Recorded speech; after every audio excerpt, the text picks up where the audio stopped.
Hi hello नमस्कार. आपल्या एका नवीन व्हिडिओमध्ये सगळ्यांचं स्वागत आहे. आजच्या व्हिडिओमध्ये महाबळेश्वर मधील मेन मार्केट आणि त्याचबरोबर महाबळेश्वरचे मेन खास जे पॉइंट्स आहेत ते तुमच्यासोबत शेअर करणार आहे. तर व्हिडिओ शेवटपर्यंत नक्की पहा आणि आवडला तर चॅनलला सबस्क्राईब करा.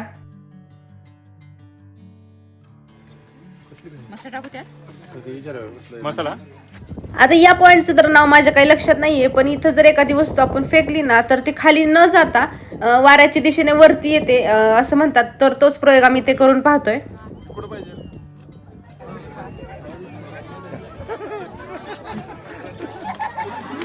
महाबळेश्वर मधील पॉइंट्स पाहून आल्यानंतर संध्याकाळी हॉटेलवर आलो आणि फ्रेश वगैरे होऊन थोडासा आराम करून आम्ही निघालो आता महाबळेश्वरच्या मेन मार्केटमध्ये.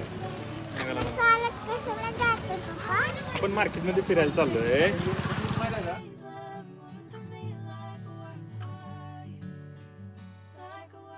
किती झाली बघू. हे पेक्षा छोटी साईज मोठी छोटी आहे लहान. हा 3 वर्षाची आहे. हे नाही हे आताच पाहिजे. हाच यातून नाही मग ब्ल्यू मध्ये आहे का वरच्या? सेमच.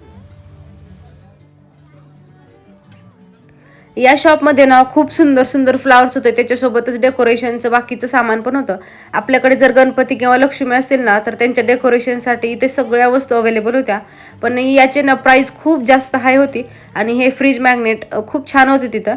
त्यानंतर आम्ही गेलो होतो पर्सच्या एका शॉपमध्ये. तिथे पण खूप व्हरायटीच्या छान छान अशा पर्स होत्या, पण आम्ही काही जास्त घेतल्या नाही. स्मिरालाच एक कॅप वगैरे घेतली आणि तिच्यासाठी छोटीशी पर्स घेतली. आणि लहान मुलांच्या फॅन्सी बॅग्स वगैरे पण खूप छान होते तिथं. त्यानंतर आम्ही गेलो होतो एका कपड्यांच्या शॉपमध्ये. तिथल्या कपड्यांची क्वालिटी मला तर काही जास्त आवडली नाही, त्यामुळे आम्ही काही तिथलं न घेताच रिटर्न आलो. सगळीकडे दिवसभर फिरून फिरून सगळ्यांनाच आता भूक लागली होती, त्यामुळे आम्ही छान असं हॉटेल शोधत होतो. जेवणाच्या वेळेच्या खूप आधी आम्ही तिथे पोहोचल्यामुळे ना बरीचशी हॉटेल अजून ओपन व्हायची होती. थोडा वेळ रूमवर आराम करून नंतर आम्ही हॉटेलमध्ये जेवायला गेलो. हॅलो फ्रेंड्स, तर आता जेवण वगैरे आवरून आम्ही रूमवर आलोय आणि आता महाबळेश्वर डे 2 हा ब्लॉग तुम्हाला कसा वाटला ते कमेंट करून नक्की सांगा. व्हिडिओ आवडला असेल तर चॅनलला नक्की सबस्क्राईब करा. आणि आता उद्या महाबळेश्वर डे 3 म्हणजे आमचा परतीचा प्रवास आणि त्यात आम्ही अजून थोडेफार पॉईंट बघणार आहे. ते सगळं तुमच्यासोबत उद्या नक्की शेअर करणार आहे. तर ते पाहायचं असेल तर चॅनलला सबस्क्राईब करा. तर चलो बाय.